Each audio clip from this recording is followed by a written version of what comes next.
Assalamualaikum warahmatullahi wabarakatuh. Halo semua, perkenalkan nama saya Nur Fadila dengan NIM 859579078, Prodi Pendidikan Guru Sekolah Dasar UPBJJ UT Majene. Pada video kali ini saya akan melakukan kegiatan praktikum untuk memenuhi tugas dengan mata kuliah praktikum IPA di SD. Pada video kali ini saya akan melakukan 3 praktikum. Yang pertama yaitu dari modul 4 mekanika, dan yang pertama KP1 dari gaya magnet, dan yang kedua dari KP2 yaitu gerak lurus beraturan, dan yang ketiga dari modul 6 gelombang yaitu jenis dan bentuk gelombang. Pada praktikum pertama, di sini saya akan melakukan kegiatan dari modul 4 KP1 yaitu gaya magnet. Tujuan dari praktikum yaitu untuk mengetahui benda-benda yang terpengaruh oleh magnet. Alat dan bahan pada praktikum ini yaitu adalah magnet, kemudian ada aluminium foil, ada potongan kertas, ada jepitan kertas, ada jarum pentul, potongan plastik, uang koin, tutup botol plastik, dan benang jahit. Apa itu gaya magnet? Gaya magnet adalah tarikan atau dorongan yang dihasilkan oleh magnet terhadap benda tertentu.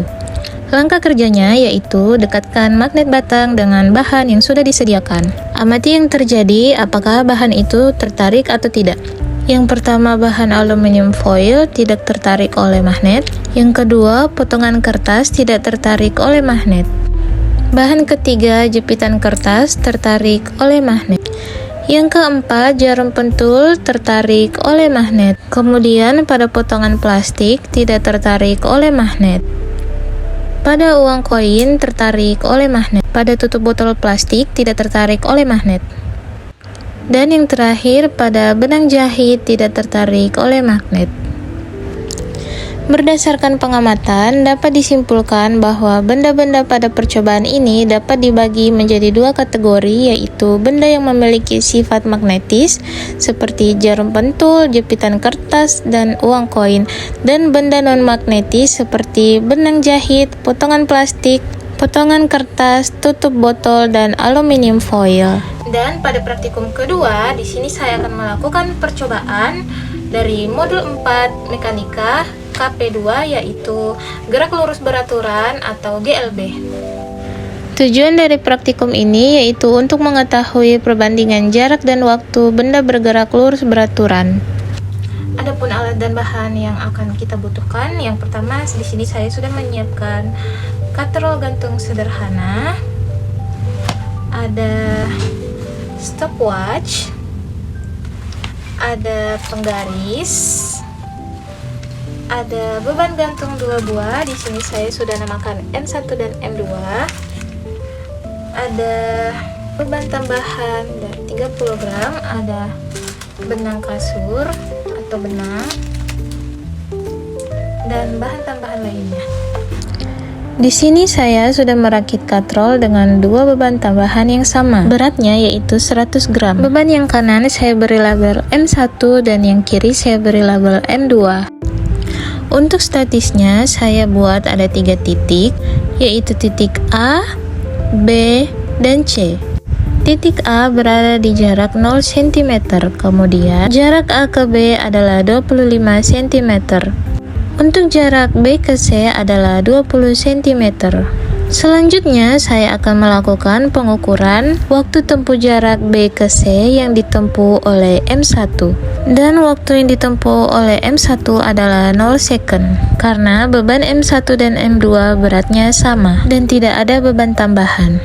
Pada percobaan selanjutnya, saya akan menambahkan 5 jarak di titik C. A ke B tidak berubah dan titik C saya beri tambahan 5 titik, yaitu cm, 10 cm, 15 cm, 20 dan 25 cm. Selanjutnya saya memberikan beban tambahan 30 gram di beban M1. Selanjutnya saya akan mengukur jarak M1 setelah diberi beban tambahan dari titik B ke C selama 5 percobaan dengan 5 titik yang berbeda, yaitu pada 5 cm, 10 cm, 15 cm, 20 cm, dan 25 cm. Yang pertama di titik 25 cm. Waktu yang dibutuhkan M1 adalah 2,71 sekon. Yang kedua di titik 20 cm. Waktu yang dibutuhkan M1 adalah 2,25 sekon. Ketiga ada di titik 15 cm. Waktu yang dibutuhkan M1 adalah 1,79 sekon. Selanjutnya di titik 10 cm. Waktu yang dibutuhkan M1 adalah 1,50 sekon. Yang terakhir adalah titik kelima, yaitu pada titik 5 cm. Waktu yang dibutuhkan M1 adalah 0,93 sekon. Kesimpulannya, gerak lurus beraturan atau GLB adalah gerak suatu benda yang lintasannya berupa garis lurus dengan kecepatan tetap atau konstan dengan beban yang sama beratnya.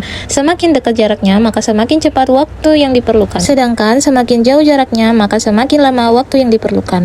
Dan untuk praktikum yang ketiga, di sini saya akan melakukan percobaan dari modul 6 gelombang KP1 jenis dan bentuk gelombang. Tujuan percobaan mengamati bentuk dan jenis gelombang transversal dan gelombang longitudinal. Dan adapun alat dan bahan yang sudah saya sediakan, di sini saya ada modul, ada satu selingki, ada karet gelang, dan ada kabel listrik. Dan berikut langkah-langkah untuk melakukan percobaan pada jenis gelombang. Percobaan pertama, saya menggunakan selingki dan saya taruh ujungnya pada paku. Kemudian ujung satunya saya tarik dan saya gerakkan ke kanan dan ke kiri dengan cepat. Setelah itu saya amati adanya gelombang yang terbentuk, yaitu adalah gelombang transversal, yaitu gelombang yang arah getarannya tegak lurus pada arah rembatannya. Gerakannya naik turun membentuk bukit dan lembah. Percobaan yang kedua, saya menambahkan karet gelang di bagian tengah selingki. Seperti sebelumnya, ujungnya saya taruh pada paku, kemudian ujung satunya saya tarik dan digerakkan ke kanan dan ke kiri. Setelah saya amati, karet gelang akan ikut gerak bersama gelombang dan karet gelang berpindah karena adanya energi merambat melalui selingki. Energi ini berasal dari usikan selingki. Saat selingki digerakkan, gerakan karet gelang akan turun tegak lurus dengan arah gelombangnya. Pada percobaan ketiga, saya menggunakan kabel listrik. Pada percobaan ketiga ini, saya melakukan gerakan yang sama pada percobaan pertama dan kedua, yaitu menggerakkan kabel listrik ke kanan dan ke kiri dengan kecepatan yang sama. Setelah saya amati, dengan menggunakan kabel listrik hasilnya mirip, tapi pada kabel listrik tidak muncul adanya gelombang. Pada percobaan keempat, saya menggunakan kabel listrik dan juga karet, dan pada tengah kabel saya masukkan karet gelang. Pada percobaan keempat ini, saya menggunakan kabel listrik dan saya tarik ke kanan dan ke kiri. Dan pada tengah kabel, saya berikan karet gelang. Karena tidak ada gelombang, maka karet gelang tidak berubah tempat. Ini berarti tidak ada energi dari kabel listrik tersebut. Dan pada percobaan kelima, saya kembali menggunakan selingki.